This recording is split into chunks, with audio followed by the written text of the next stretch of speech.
And we are live. What Just is like going on, that. you guys?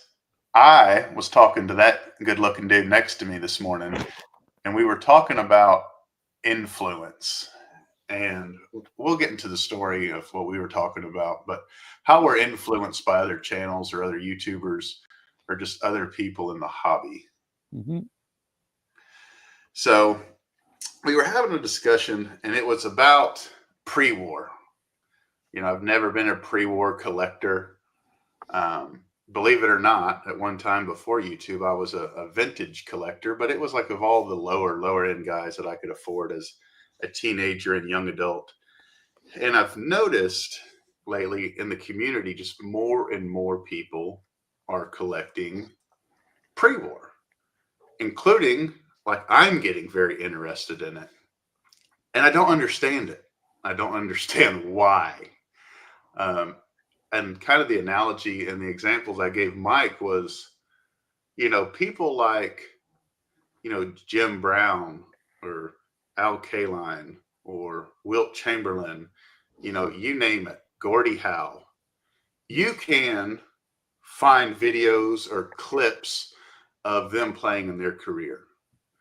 Um, in some instances, there's full games where you could go back and watch them. All of those dudes played before I was born.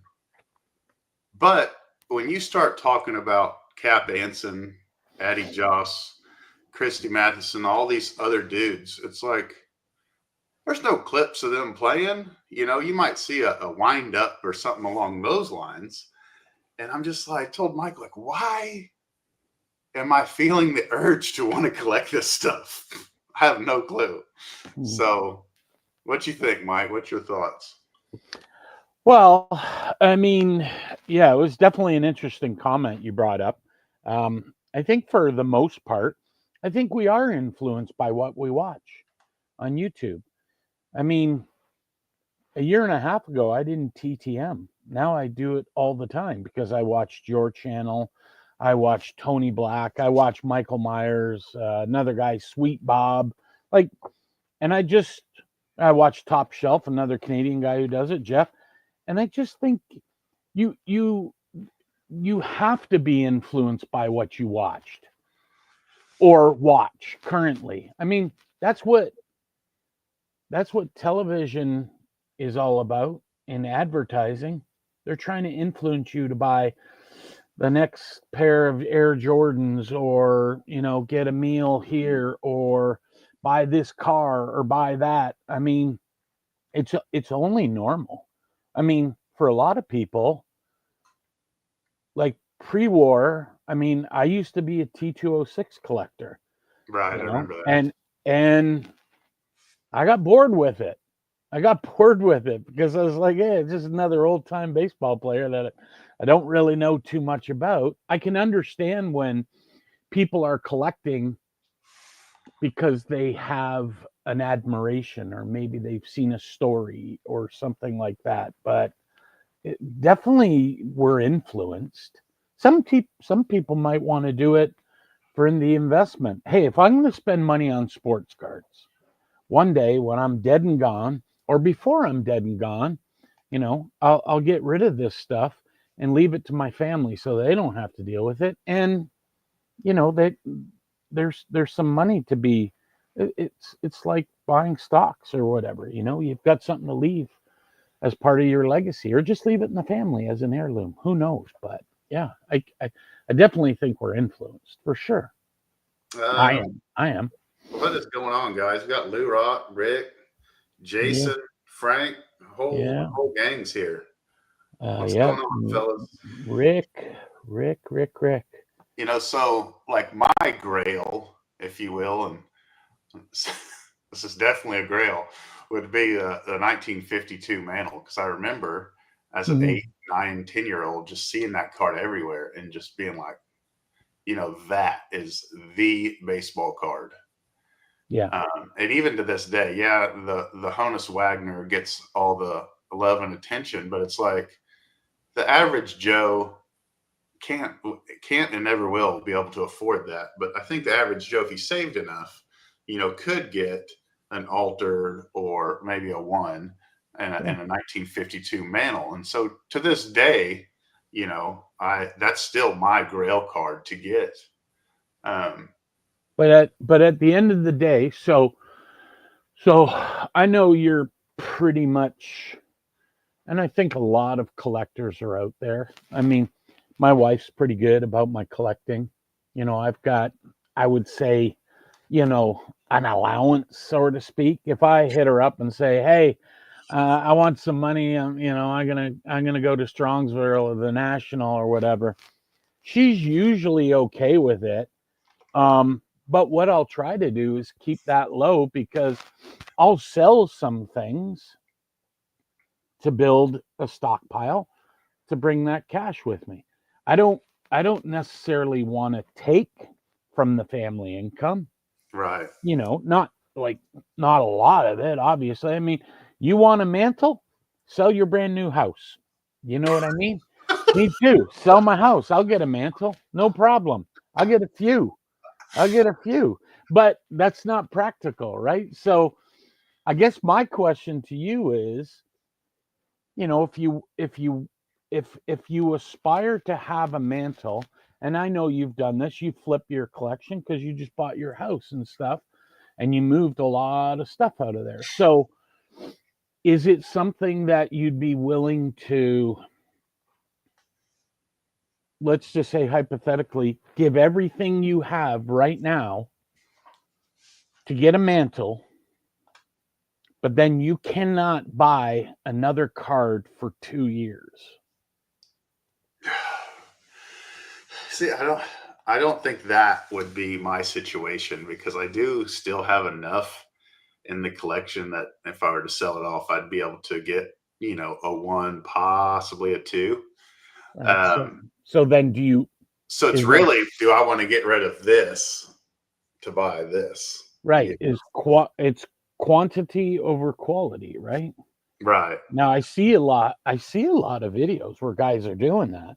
They're sizing down their collection because maybe they want to focus on this, and maybe that focus is higher end stuff, like it's just, I mean, that's the norm. And it's like, do you want to get rid of, like, I've got a drawer full of stuff, and all my Carl Yastrzemski stuff's in there. And there's been times where I'm like, do I want to move on from that? Maybe keep a autograph rookie, or, get rid of it all and go down another rabbit hole. I don't know.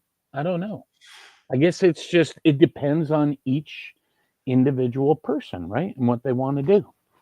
Right. And like I was saying with the mantle, like, I get why I want that. I understand it.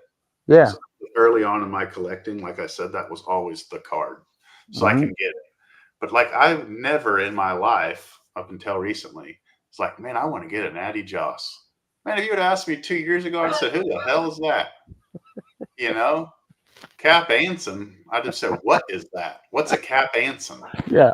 And now I find myself, because of some of these guys in the comments, I'm blaming y'all. Yeah. Like Rick, vintage oddball. And Rick, Yeah. freaking showing off all y'all's damn pre-war. It's Yeah. affecting my wallet. Knock it off. Yeah. Exactly. I No. told Mike, it's like, I feel like I watched like y'all's Strongsville video. I think a lot of us, well, at least I do, go back and watch like old national videos whenever I get the itch. Mm-hmm. And now I find myself, because I'm going to Strongsville this year, going back watching old Strongsville videos. And I told Mike, when it comes to pre-war, I see everyone in the community, and I use not everyone, but a lot of us, are going to Disneyland. All of us are collecting pre-war. And I told Mike, I want to go to Disneyland with everyone. I'm like, pick me. I don't want to get the speed pass. I don't want to go get a bunch of souvenirs. I just kind of want to join the group. I want to get 1, 2, 3, 30 pre-war cards, but I don't need to get all the big boys and the hammers and drain my bank account to do it. I just want to be part of the clique. And it's like, why? You want to ride the cups, the teacups, but you don't want to go on Space Mountain. Right. Yeah, I get it. It's true. It's a great analogy. Like, you want to be there, But I mean, I don't know. Like it's got to be. I see a lot of people on YouTube, and good for them. I sometimes wonder though too. Do we think, or put your comments in here because I've been thinking about this. No, but do do we try and are we in an age where we're keeping up with the Joneses? On YouTube, like there's always this saying, right? Collect what you like. Chris says it's only a hobby. Collect what you like. Well, if I like shit, what am I trying to find? If I like I don't know, uh modern quarterbacks, am I going to be, are people going to watch that? Like I feel the community, like the card community is almost I'm not saying dictating, but influencing to the point where you make big pickups. Now everyone's like, "Oh shit, do I got to do that?" Like I love watching and not for anything, but Lou Rock one time I watched this video and he's like, I got a terrible collection to everyone else. I'm like, fuck that you do, Lou. I love his collection. He Yeah, shows off I cards. don't like to watch his shit. I watch it because Lou's always got a great attitude, and it's like I'm gonna collect what I like and within my means, and that's it, and doesn't give a flying fuck, right? Like that's the way Yeah, it should be. Nobody should have to keep up with anybody's collecting habits because if that was the case, well, you know, I seen the house that you bought. I'm like, shit, I want a big house like that. But no, it's not in the cards, right?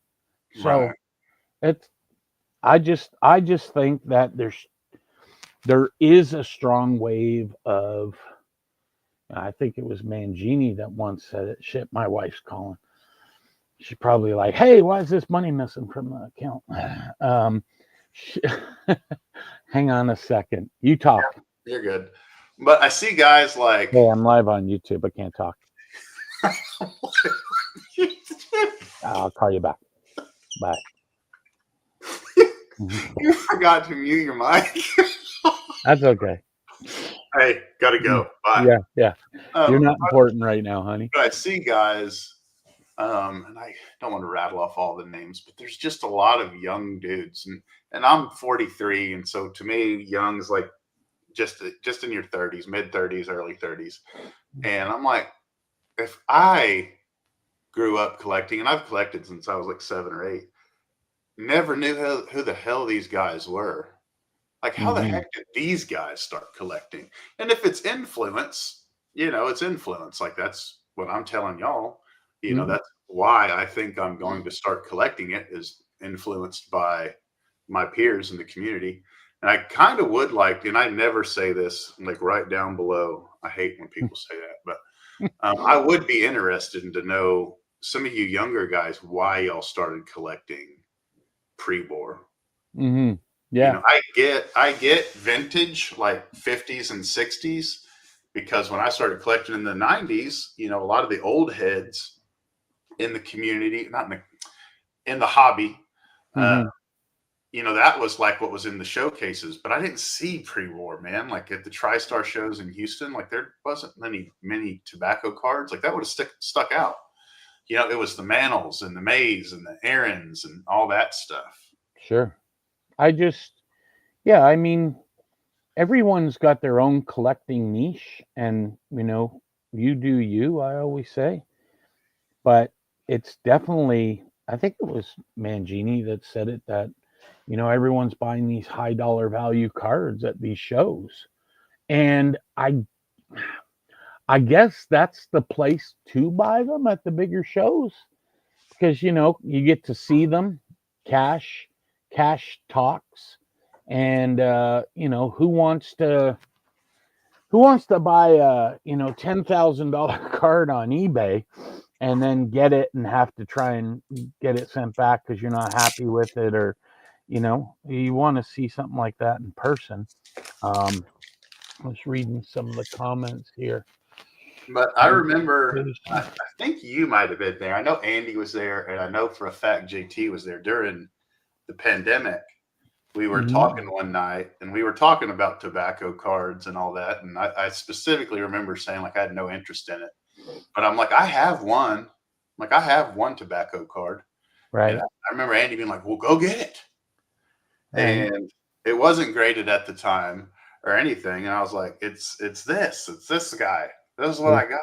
Little And he's recruit. like, who is that? Show it closer. Mm-hmm. So I showed it closer, and he's like, that's Rube Marquardt. And I'm like, Yeah. cool. Who's that? And he's like, he's a Hall of Famer. And I'm like, shut up, dude. Didn't you trade that for a toy when you Yeah, were I traded 12? this for some Jurassic Park toys as a kid, man. What a sucker. I would have kept the toys. Well, the toy's probably worth more than this one. But Yeah. now, more than ever, like, this card means something to me. I've always just held on to it because I'm like, man, this is one of the few cards that I have, From your childhood. from 9, 10 years old. Sure. And now I'm like, damn, man, this is now, my first tobacco card. Like, that's kind of cool to me. Yeah. There you go. So now you can buy more. You can do the set.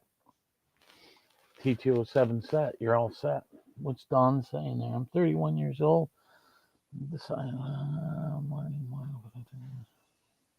Yeah, like Don. Yeah, showing me. He was blasting away some T206 stuff the other day. I was like, damn it. Now, I can't remember who it was. He had a Carolina Bright on there. But I think for everybody, it's truly what the hobby should be. Collect what you like. Like, I'll put up videos, and for me, if I get 100 views on a video, I'm like, oh, that's good. A lot of people watched it. But then I throw up my boxing. Nobody watches that. But I don't care. Like, I like the boxing stuff, so I show it off. That's for me. That's what I collect because it reminds me of my dad because he was into boxing. He used to tell me about all these guys. And as a kid, I remember not giving a shit about it. I was like, oh, yeah. Oh, yeah. And then in my head, I was like, I don't care. I want to watch hockey, So, I mean, everyone has their own niche. Pre-war seems to be the way people are flowing. But, I mean, there's still there's still great cards in the 50s and 60s, man. Right. And I would love to have.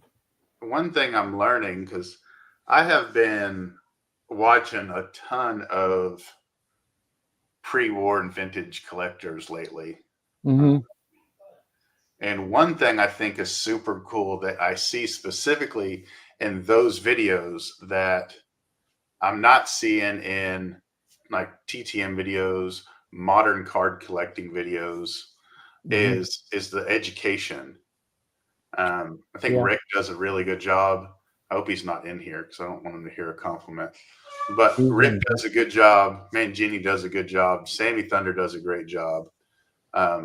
And they just don't show you the card, but they talk to you about, variations and different colored backs and how many different colored backs.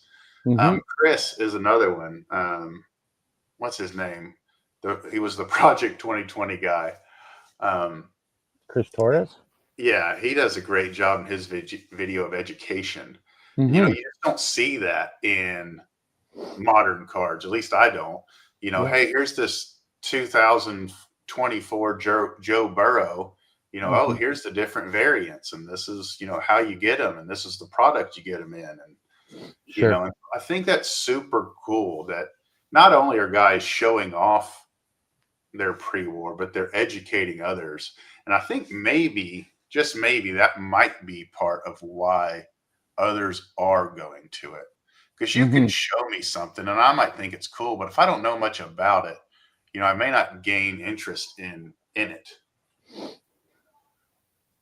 I'm just looking at some of these comments. Thank you, Scott. Scott watches my boxing videos. And Jason made a good comment there too. Everyday card collector. What did he say up here? Or did you post it already? Oh, Aaron at Value Vintage. Yeah. Jason's right. Aaron does a good job. See, that's a gentleman I've never heard of. I actually have on the YouTube up on my other monitor here. Yeah, it's good. He usually posts in the mornings, from what I see. What's this? Oh, Scotty. Yeah, football. So that's the thing too about you talk about vintage and pre-war, but here's the other side to it. What percentage of the YouTube community do you feel is basically baseball? Oh, it's huge, dude. Like, I think it's at least, like, I always try and, when I'm analyzing things, use the 80-20 rule, right? Like 80% of the hobby is probably baseball. 20% is, some are football, some are modern, some are, hockey, whatever. But, because Scott brings up a good point about the small niche of football on here, the vintage football niche. Scotty does a great job. Some of the stuff he shows off is fantastic. I think it's 13 years. I think I've been on here actively making videos for 13 years, card related videos. Right. And when I got in the community, I was collecting modern baseball at the time. Right. And I hate talking about views, but it's a great way to show kind of what people are watching. And at the time, I would be getting 300, 400, 500 views. And at the time, that was an insane number. That was a very high number. And then, I did that for a while. And then I went into wrestling. Yeah. And there was a significant drop off, like almost by half. And so, I did the wrestling thing for a long time because I enjoyed it. But I was just kind of like, man, that's wild. And you were the first one that got into it. And then, I'm sorry to interrupt, and I got influenced by you. I seen what you were grabbing. I'm like, oh yeah, man, I want to get that shit. And I started going. And then for a brief while, I mean, very brief, I started showing off some Pokemon cards on my channel. And the views went down even lower. This was before Pokemon was bananas like it is now. And then it went down even lower. And it got so low, I never thought I would do this. But I got so low, I was like, okay, I cannot show off any more Pokemon cards on my channel. It's going to kill my freaking channel. Right, right. And then I did football for a long time, Yeah. Heck, I don't know, 8, 9 years. And my views pretty much stayed the same, which is expected. And I'm just kind of like, damn, man. So when I collected baseball, it was here, wrestling here, Pokemon here. And then football, it came up a little bit, but it wasn't at the baseball level. So yeah, I think if you're collecting baseball and showing off baseball, you're going to get views. I show off, if I did an early 70s insert set, the OPC Shields, the NHL Shields. No one really watched that, but I mean, again, I don't do it for views. I do it to show it off. Like, here, I've always stuck in my mind what Eric, those back pages, said to me said to us a long time ago. We used to, just so everyone's clear, myself, Garrett, Mike Moynihan, Eric, Andy, she blinded me with refractors, and JT, Triple Crown 24. During COVID, we were on StreamYard every night. Every single night, because you couldn't do anything for 5 or 6 hours, and we really got to know each other. And Eric told me one time, these videos are a fraction of your life, but they're captured forever. When I'm dead and gone, I want my grandkids to go, oh, there's my nerdy grandfather who, he was the creepy guy that rode away to athletes. asking for their autographs, right? That's okay. But that's what it's, that's what this is here. It's a video photo album of your hobby. And I know there's a lot of people out there that put their whole lives on video. Right. And that's there forever. It's there forever, right? So whatever you're showing off, I think, yeah, it's for your audience and your viewers, and maybe someone else will strike it up, like Scott Spalding. Hey, I like your boxing videos. That's great. That's good. I like that. But it's the whole influencer part is really becoming, I think it's very much a watch and then need to get that, because I've been affected. Yeah. Like I look at, there's different guys in the community that, I just look up to, like for how they carry themselves. I don't ever look up to anyone because their collection, I think that'd be kind of weak, but just how they carry themselves, how I've seen them in person, how they treat others.